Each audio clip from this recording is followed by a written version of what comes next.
beneath the dense canopy of ancient rainforests and the oil-black waves of the South China Sea, two titans stirred not of legend, but of history. One was carved from jungle stone, driven by divine kingship and landlocked ambition.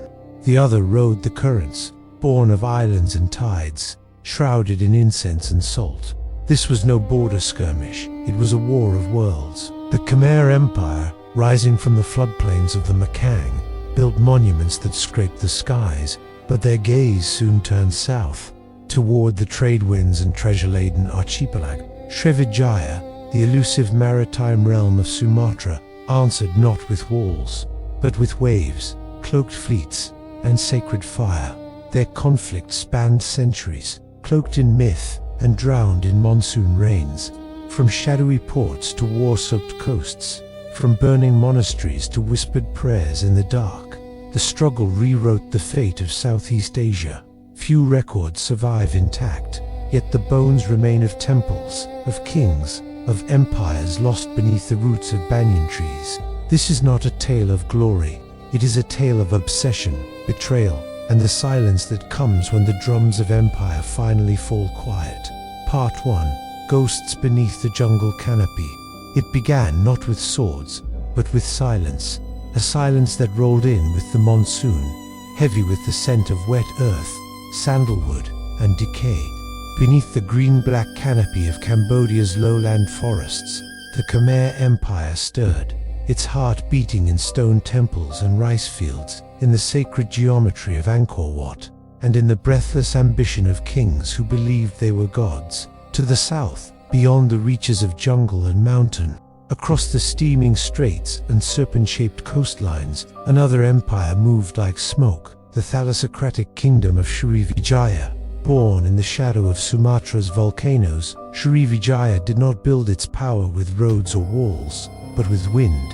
It was a kingdom of sails and salt, incense and coral, invisible to many, yet feared by all who dared to trade across the maritime spine of Asia. The two worlds were opposite in form, yet alike in hunger. The Khmer, ruled by god-kings, called the Rajas, pushed outward with stone and spear, carving their will into the land. Srivijaya, the maritime whisperer, wielded trade as a blade and religion as a weapon, binding ports and principalities through Buddhist piety and economic dependence. Conflict was inevitable, but it did not come swiftly. It grew, like roots beneath a temple floor, unseen until the foundation cracked.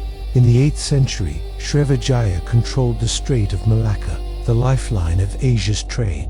Chinese silk, Indian spices, Arabian horses all passed through its ports. The kingdom was less a singular realm than a net woven from dozens of coastal cities, vassals, and pirate fleets. It offered protection, spiritual prestige through Mahayana Buddhism, and the promise of profit. In return, it demanded silence, submission, and silver. When Khmer traders tried to bypass Srivijaya's ports, sending goods directly to Kampa or Java, their ships vanished into mist, or returned burning husks. No declarations were made, no messengers were sent, only wreckage returned.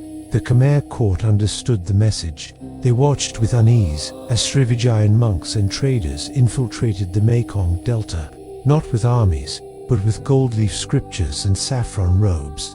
Temples rose in the south, not of Vishnu or Shiva, but of the Buddha. In the markets of Indrapura, the local tongue shifted, slowly, subtly. Khmer warlords tolerated this spread until they realized it was conquest by another name. So they did what kingdoms always do when they fear they are being devoured. They struck first. By the early 9th century, under the iron will of King Jayavarman II, the Khmer Empire was consolidating into a formidable force. His coronation was not merely political, it was cosmological. He declared himself Chakravartin, the universal ruler, an earthly god ordained to unify the realm under divine order. Jayavarman's eyes turned toward the coast, to where the Mekong met the sea, where Srivijayan influence had festered.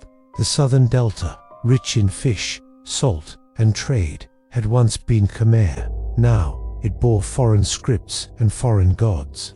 It was time to reclaim it. What followed was not a grand war, but a shadow campaign.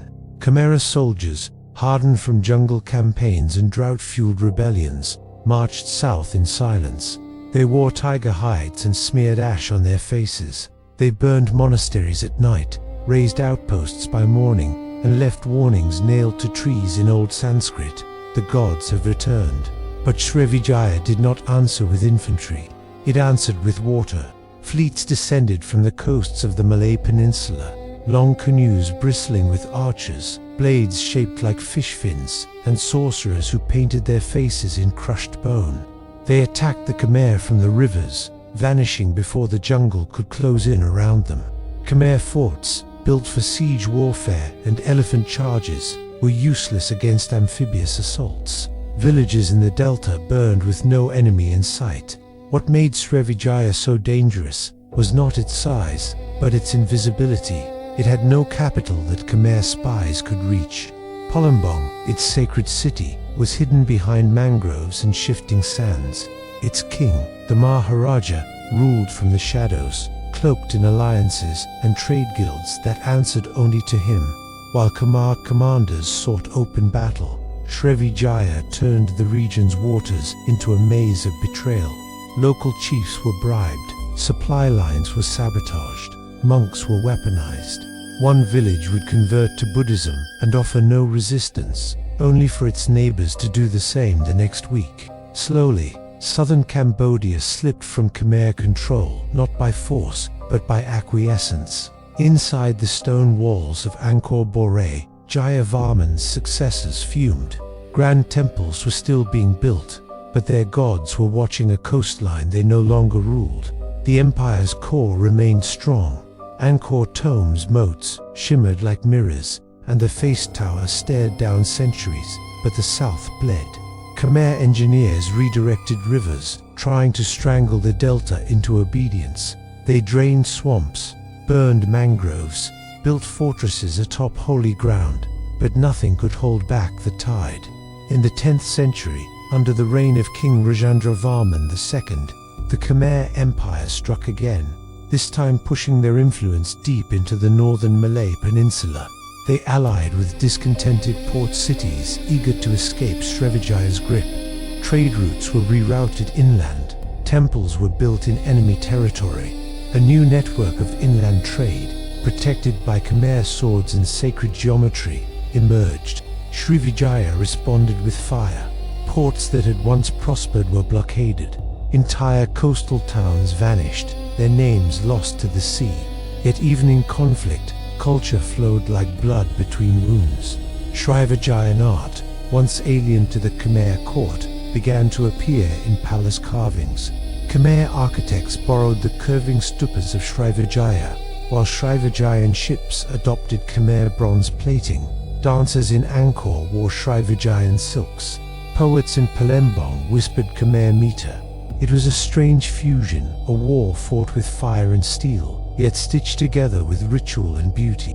The line between enemy and influence grew thin. By the late 11th century, Srivijaya began to fracture under its own weight.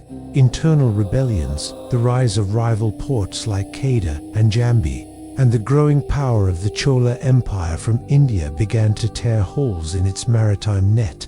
Khmer rulers saw their chance. King Suryavarman I pushed Khmer control southward once again, not through war, but through diplomacy and religious conversion.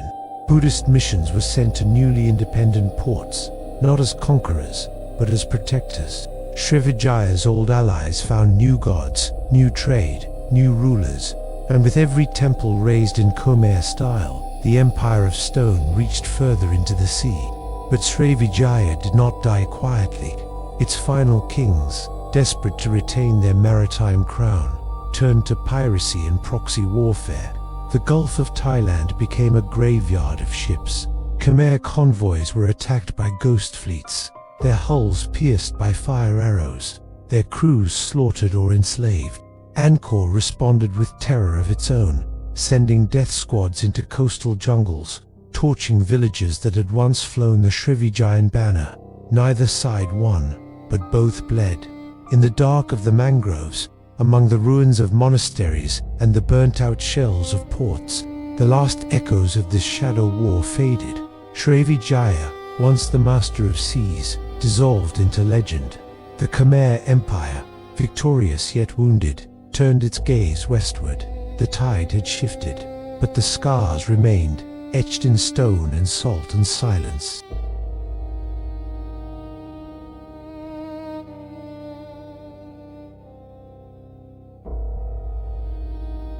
Part 2. Tides of War in the Golden Archipelago. The sea does not forget.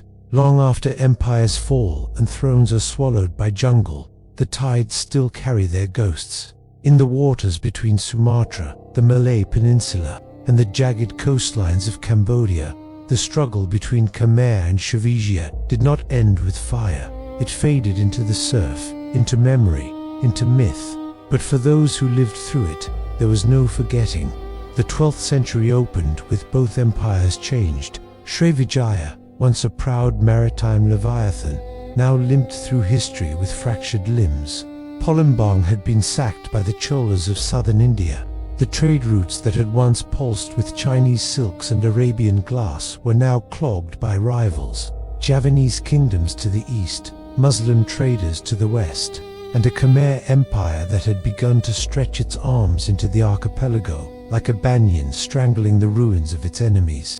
Angkor's rulers, now fully immersed in both Hindu and Mahayana Buddhist ideologies, saw themselves not just as god-kings, but as protectors of the Dharma, the cosmic law. What had once been a war for trade had become a war for destiny. The coastlines of modern-day Thailand and Vietnam saw Khmer towers rise above mangrove swamps and fishing villages.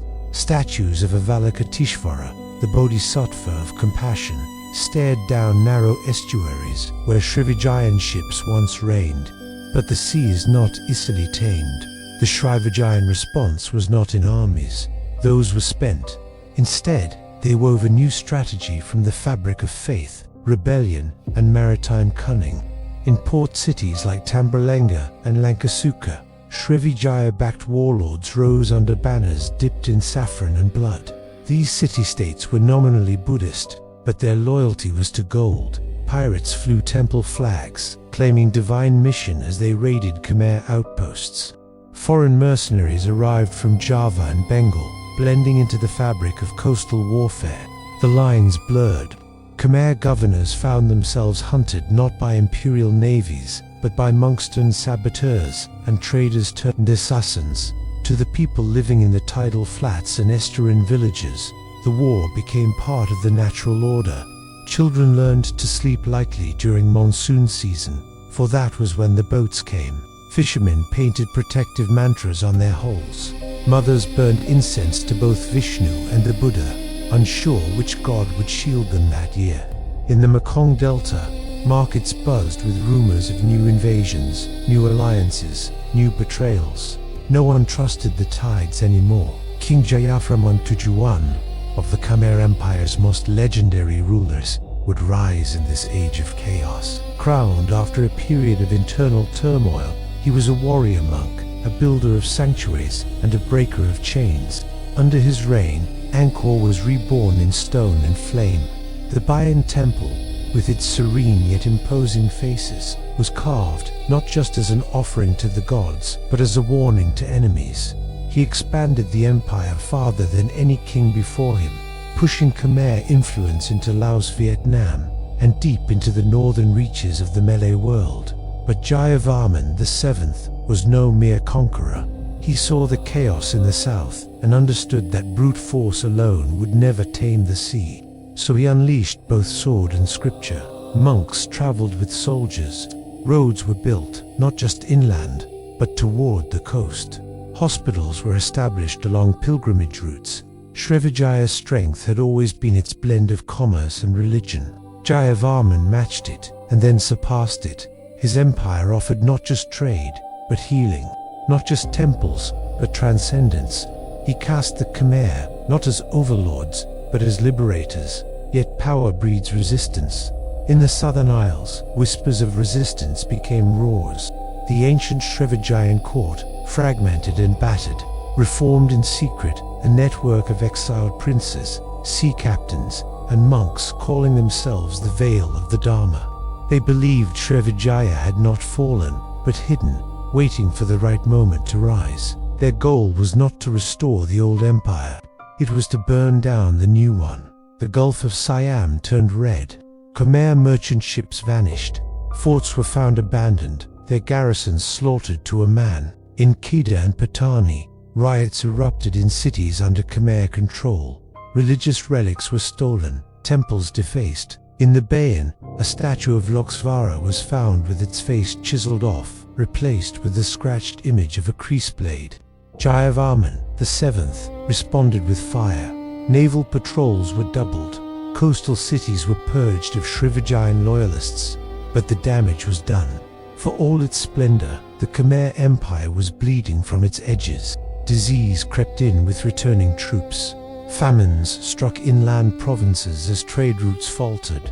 The more Angkor pushed, the more the sea pushed back. And then came the monsoon that changed everything. In the year 1225, a storm like no other shattered the southern coastlines. Hundreds of ships were lost in a single night. Whole fleets sank beneath waves the color of ink. Srivijayan pirates died alongside Khmer admirals. Temples were pulled into the sea. The survivors, scattered across beaches and mangroves, found themselves stranded in a land no longer fit for empire. Nature had done what armies could not. It forced both powers to retreat. The final years of the conflict were not marked by glory, but by decay. Jayavarman VII died shortly after the Great Storm, his empire still vast but brittle. His successors lacked his vision. Internal revolts, mounting debt, and the return of Hindu orthodoxy fractured the unity he had built. Khmer influence in the Malay Peninsula receded, not from defeat, but from exhaustion. The jungle swallowed roads that once carried kings. Temples fell into silence. Srivijaya, already a ghost, dissolved completely. Its name would linger in inscriptions and legends, but the network it once commanded was broken. Some of its cities evolved into Islamic sultanates. Others faded into fishing villages. The sea remained, but its master had vanished. Yet traces of the war remained, not in the scrolls of kings, but in the lives of those left behind. In the way coastal villagers spoke, blending Khmer, Malay, and Sanskrit into one fluid tongue. In the fusion cuisine born from spice routes once patrolled by rival fleets. In the temples where Hindu deities stood beside Buddhist bodhisattvas, their stone faces softened by salt and time. And in the ruins, Angkor Wat, still majestic, bore the scars. Bas-reliefs depicted not only celestial battles, but real ones, naval clashes, jungle ambushes, the agony of war etched into sandstone. In southern Sumatra, the overgrown walls of Palembang still whispered of a kingdom that once ruled the tides. Centuries later, European colonizers would arrive, seeking gold and pepper, utterly unaware that the lands they claimed had once been battlefields of giants. They saw only ruins, not the empires that had shaped them, but the people remembered. A fisherman in Cambodia still casts his net with the blessing of Loksvara. A child in Sumatra still hears tales of kings who vanished into the waves. And in the monsoon winds, if you listen closely, you can hear it. The clash of oars, the chant of monks, the scream of kingdoms caught in the tide. The Khmer-Srivijaya conflict was never about conquest alone. It was a war for identity, for belief, for the right to shape the soul of a region. It was fought in stone and shadow, in temples and tidewaters, across centuries of rising and falling empires. It changed not just borders, but hearts, rituals, and memories. And though the empires are gone, their echo remains in the salt, in the stone, and in the silence between the waves. Until next time, stay safe, and see you in the next history.